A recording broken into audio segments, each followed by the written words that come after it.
안녕하세요. 레미안 클라스 비즈니스 아카데미 스마트 튜브 김학렬 소장입니다. 안녕하십니까? 안녕하세요. 부동산 주치 김재경 소장입니다. 반갑습니다. 저희가 이전에 흑석 뉴턴 했었잖아요. 그렇죠. 이게 재개발 지역 탑3 하면 네. 한남, 성수, 흑석인데 그렇죠. 오늘 그래가지고 네. 흑석 뉴타운 다음에 입지 네. 성수 전략정비구역을 한번 분석해 보려고 합니다. 왠지 듣기만 했는데 가슴이 설레요. 성수에 좀 특별한 게 있나요? 성수란 이름만 들으면 요즘 계속 가슴이 설레더라고요. 가장 메이저는 우리 전략정비구역이 들어서는 것도 있지만 네. 우리 성수동 자체가 사실 그런 거 다 뺀다 하더라도 요즘 핫플레이스잖아요. 성수동이라는 브랜드만 보시면요. 젊은 것 같고 아파트도 고급스러운 것 같고 거기 오시는 분들도 뭔가 좀 특별하신 그렇죠. 분들이 오는 것 같고요. 그냥 성수동이 굉장히 특별한 구역이 된 것 같아요. 네, 애초에 우리 성수동 하면 가장 대표적인 게 일단 서울숲이 존재하고요. 그렇죠. 그리고 주택 자체도 정말 남다른 게 이미 트리마제, 갤러리아 포레, 아크로서울 포레스트 등 정말 초고층, 초고가의 랜드마크 단지들이 존재하는데 여기서만 끝나는 게 아니라 그냥 동네 분위기 자체도 아까 얘기하셨잖아요. 젊은 층들이 많이 오고 있다고. 정말 핫플이라고 할 수 있거든요. 그렇죠. 그래서 예전에는 성수동 하면 공업지대 아닌가? 중국목지대. 그렇죠. 재화점. 구두 만드는 거. 그래가지고 네. 야 여기 뭔 성수동이야, 성수동이 부촌이 된다고 이런 사고방식 가지고 계신 분들은 아직도 올드한 딱 그 네. 고정관념이 있으신 겁니다. 지금 성수동이 천지개벽을 하고 있거든요. 지금의 성수동이 보는 게 아니라 우리는 10년 후의 성수동을 보면 훨씬 더 달라질 것 같은데 그 비밀은 오늘 영상 끝까지 시청해 보시면 좋을 것 같습니다.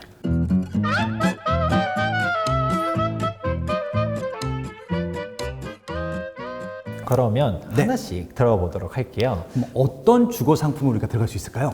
일단은 우리가 재개발로서 접근해 보면 좋을 것 같은데 네. 우리가 한남 뉴타운과 성수 전략정비구역을 재개발 탑2 이렇게 해서도 꼽아요. 그렇죠. 그러면 한남동이야 뭐 굳이 이야기 안 해도 네. 이미지 자체가 워낙 부촌의 이미지잖아요. 온 국민이 다 알고 있죠? 그렇죠. 그래서 한남 뉴타운이요 뭐 아무도 부정을 안 하는데 성수동이 한남동이랑 비견된다라고 하면 사람들이 왜? 라고 하는데 이게 입지를 보면 사실 그게 명확하게 나타나기 시작해요. 예, 어떤 입지 때문에 그렇게 생각이 들까요? 일단은 부동산에서 아무리 해도 가장 중요한 거는 강남 접근성이 그렇죠. 정말 중요하다고 할 수 있는데 네. 빠숑님도 항상 강조하잖아요. 지하철 노선도 강남을 지나가는 노선이냐 아니냐. 그거에 따라서 프리미엄이 달라지니까. 그쵸. 네. 그런데 성수동은 이 두 가지를 다 잡고 있습니다. 우선 첫 번째, 대표적으로는 분당선이 지나가는데 서울숲역에서 한정거장만 넘어가면 바로 압구정 로데오역이에요. 가장 또 핫플레이스죠. 지금 성수가 핫한 것처럼 이미 20년 전부터 핫플레이스였죠. 여기는. 제가 대학교 시절 때, 저 X세대예요. 난 알아요? 서태지와 아이들? 네, 들어만 봤는데. 네. 그리고 또 2호선이 지나가는데 아마 노선별 가치로만 보면요. 제일 아마 인기가 많을 거예요.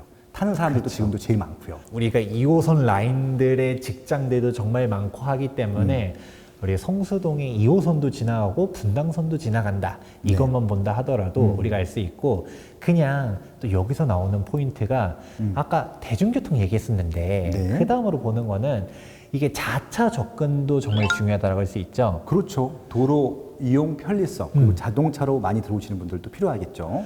일단은 성수대교 건너가면 바로 강남. 네. 그러면 일단 성수대교를 건너갈 수 있다는 것만 한다 하더라도 우리가 강병북로라든지 올림픽대로 활용할 수 있고 내부순환도로, 동부간선도로 다 이용할 수 있다 보니까 이런 부분들, 교통이 정말 좋다라는 부분들도 잡아갈 수 있고요. 예. 자연 환경 또한 정말 우수해요. 네. 우선은 서울숲 이야기했었었죠. 그리고 이거는 정말 이것만 해도 10억짜리 프리미엄인데 네네. 한강이 바로 앞에 있어요. 영구 조망. 그렇죠. 영구 조망. 예, 한강을 매립하기 전까지는 영구 조망. 그렇죠. 우리가 한강 바로 앞이다 보니까 정말 영구 조망에 더군다나 평지, 대단지 이런 거 생각해 보면 아, 사람들이 좋아하는 요소들이 다 모여 있다라는 부분도 있어요. 한남 성수가 비교된다는 얘기들을 많이 했었었는데 그렇죠. 사람들은 일단 입지만 보면 한남동 당연히 위 아닌가라고 하지만 성수동도 어깨를 나란히 하는 이유가 여기에 있거든요. 그렇죠. 한남 뉴타운의 약간 좀 아쉬운 점은 일단 구릉지. 네. 구릉지가 있다는 부분도 있고 그리고 뒤에 남산이 있다 보니까 아무래도 스카이라인 보호를 위해 가지고 초고층이 또 안 돼요. 그렇죠. 근데 성수 전략정비구역은 평지에 뒤에 가리는 것도 없거든요. 네. 뒤가 또 중공업 지역이다 보니까 우리가 일조권이라든지 그런 부분에 대한 제약도 아무래도 덜하죠. 그래가지고 여기는 50층으로 갈 수 있다라는 것도 정말 상징적인 곳 중 하나입니다. 그렇죠. 그래서 결국은 그 초고층에 대한 한강변 초고층에 대한 프리미엄을 저희가 용산구 동부 이천동 첼리투스를 통해서 확인했잖아요. 그렇죠. 그런 유사한 주거 시설들이 들어올 수 있다는 거잖아요. 네. 그것만으로도 충분히 가치가 있을 것 같아요.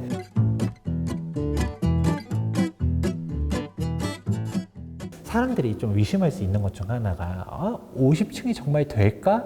라는 부분들은 성수전략정비구역에 대해서 예전부터도 말들이 많았었는데 그 부분은 크게 우려하지 않아도 될 것 같습니다. 우선 첫 번째로 성수전략정비구역이 어떻게 출발했었냐면 여기는 뉴타운이 아니라 뭔가 전략정비구역이라는 표현이 좀 생소하잖아요. 그렇죠.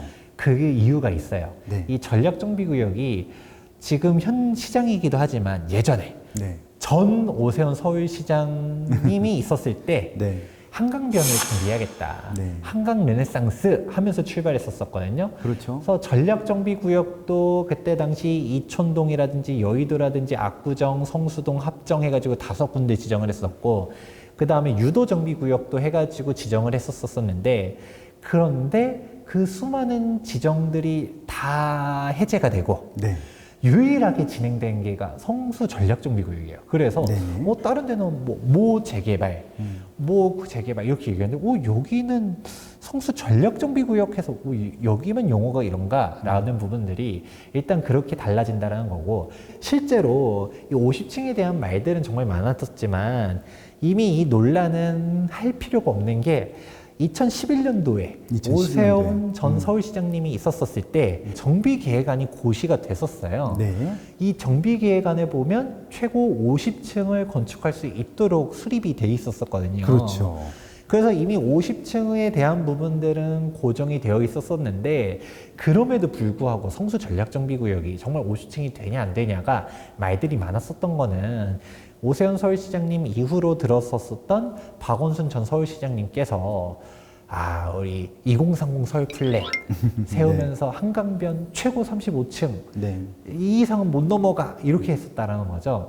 그러니까 이전에 이미 50층이 결정고시 되긴 했었어도 이게 정말 50층이 될 수 있냐 시장님이 싫어할 것 같은데 라는 의심의 눈초리가 정말 많았었는데 이게 시장님이 다시 바뀌었죠. 근데 바뀐 정도가 아니라 이 맨 처음에 한강 르네상스를 출범시켰었던 오세훈 서울시장님으로 다시 회귀되다 보니까 애초에 이 성수 전략정비구의 카드를 꺼낸 사람이었었잖아요. 그렇죠.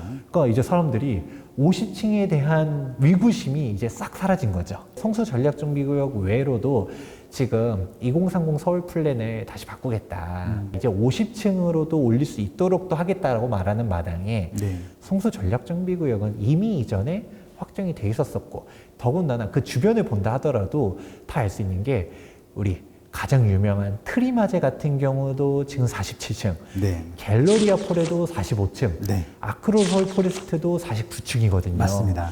이 초고층 스카이 라인을 보았었을 때 성수 전략정비구역만 얘는 30층이라는 것 자체가 굳이 논리구조도 안 세우고 맞습니다. 그리고 이제 막을 일들도 없고 하다 보니까 이미 사실 50층에 대한 우려들은 없다라고 할 수 있지요. 성수 전략 정비 구역은 일단 입지적으로 너무 좋은 입지고요.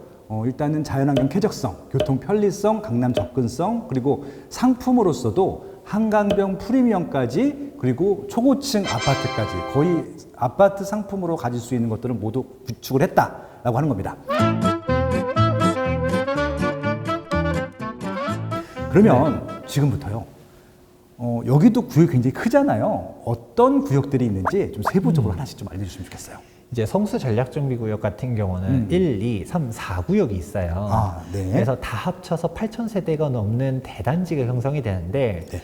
우선 가장 먼저 1구역을 많이들 선호를 하고요. 그렇죠. 트리마제 바로 옆에 있는데죠. 네, 그렇죠. 트리마제 바로 옆에 있다 보니까 가격 비교도 명확하게 되고 그렇죠. 구역 면적도 가장 넓고 네. 세대수도 가장 넓어요. 어, 그래서 세대수 같은 경우도 거의 3,000세대에 육박하다 보니까 정말 대단지네요, 그럼. 네. 그렇죠. 그래서 네. 성수 전략정비구역 내에서는 1지구를 사람들이 가장 선호한다 네. 라고 할 수 있고요. 네. 그런데 이제 속도로만 먼저 구분을 하자면 속도는 다 비슷비슷하다라고 할 수가 있어요. 그렇죠. 원래는 속도가 4, 1, 3, 2 순이라고 얘기했었는데 네네. 지금 건축심의 단계에서 다른 구역들도 속도를 다 따라잡아 왔거든요.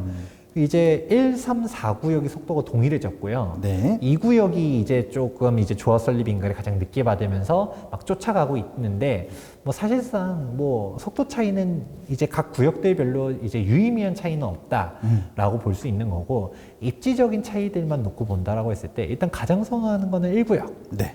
그러고 2구역은 가장 저렴하긴 했었어요. 가장 그렇죠. 늦었다 보니까. 속도가 늦다 보니까. 네. 하지만 2구역 같은 경우도 장점이 있으니 우리가 한강 르네상스에 대해서 약간 지금도 의구심이 있는 것 중 하나가 강변북로 지하화를 정말 할까 안 할까 이거에 대해서도 비용적인 측면이 있다 보니까 네. 할까 안 할까 사람들이 의심은 하긴 하는데 아무래도 전 서울시장님이 오세훈 서울시장님 때 했었었고 지금 현 서울시장님이기도 하고 그래서 좀 긍정적으로 바라보는 부분들도 있긴 해요. 네. 근데 이 뚜껑이 덮인다라고 했었을 때 이게 이 구역 앞이 바로 이 지하화가 되는 구역이거든요. 네.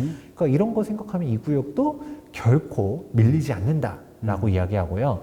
그 다음에 3구역, 4구역 얘기하게 되는데 우리가 4구역 같은 경우는 보게 되면 이게 뭐 여기서는 가장 먼 거 아니야? 라고 생각할 수도 있지만 한강뷰가 가장 많이 나오는 데가 또 4구역이기도 해요. 네.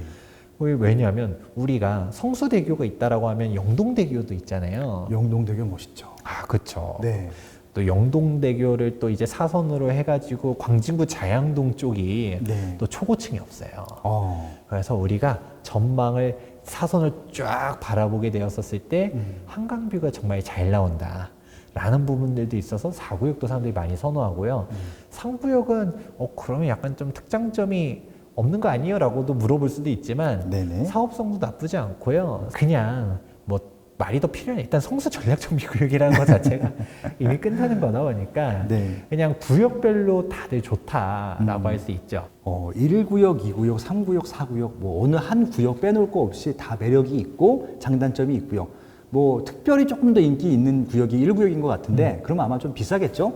그렇죠. 이제 가성비를 따지게 되면 오히려 2, 3, 4구역도 검토할 만하다라고 하는 것들 오히려 또 메인 입지가 1구역일 텐데 4구역이 제일 멀다 하더라도 이게 한강 조망권만 보면요 그냥 한강을 보는 것보다요 다리 끼고 보는 게 훨씬 더 멋있습니다. 맞습니다. 네, 사진 찍어도 인스타그램에 찍어도 훨씬 더 멋있게 나오기 때문에 아마 다 장단점이 있을 것 같아요.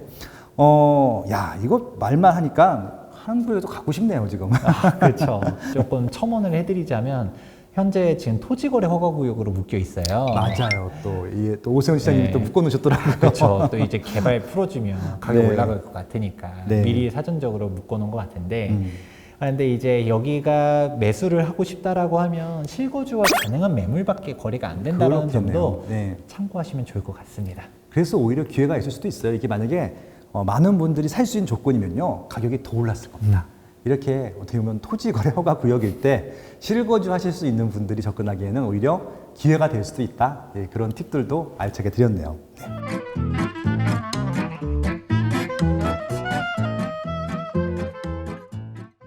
그 트리마제가 강남 분들이 좋아하는 아파트가 된 이유 중에 하나가 강남에서 보였기 때문에 그렇거든요. 그럼 이제 성수 전략정부구에 이렇게 1구역부터 4구역까지 다 들어서게 되면은 거의 스카이라인이 달라질 거잖아요. 네.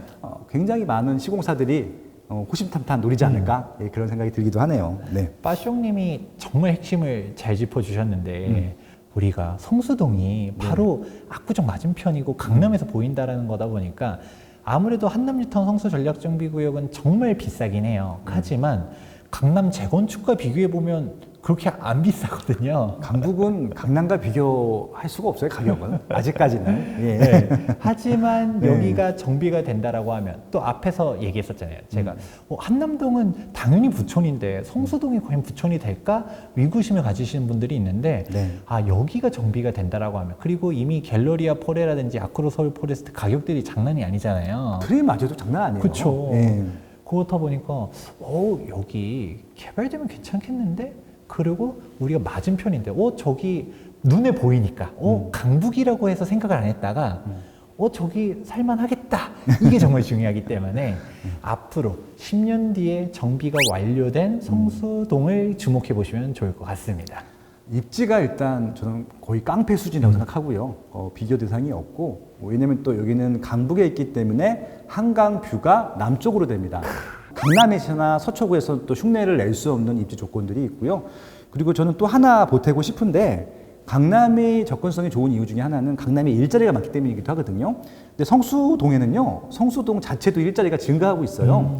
과거에는 공장이라든지 중화공업 그런 지역이었었는데 그것들이 하나씩 다 오피스타운으로 바뀌고 있습니다. 지식산업센터. 그래서 성수동에서도 이런 첨단 산업단지들이 들어오고 있기 때문에 그 첨단 산업단지로 일하시는 분들도 여기를 좋아할 것이기 때문에 뭐 일자리도 증가하고 교통망도 좋아지고 있고 이런 또 멋진 새 아파트가 들어온다고 하면은 이곳은 아마 서울에서 오히려 강남만큼 초고층의 한강을 볼 수 있는 특별한 조건으로 하게 되면 강남보다도 인기 있는 아파트 지역이 되지 않을까? 예, 그런 기대들도 할 수 있는 그런 구역이었습니다. 사러 갈까요?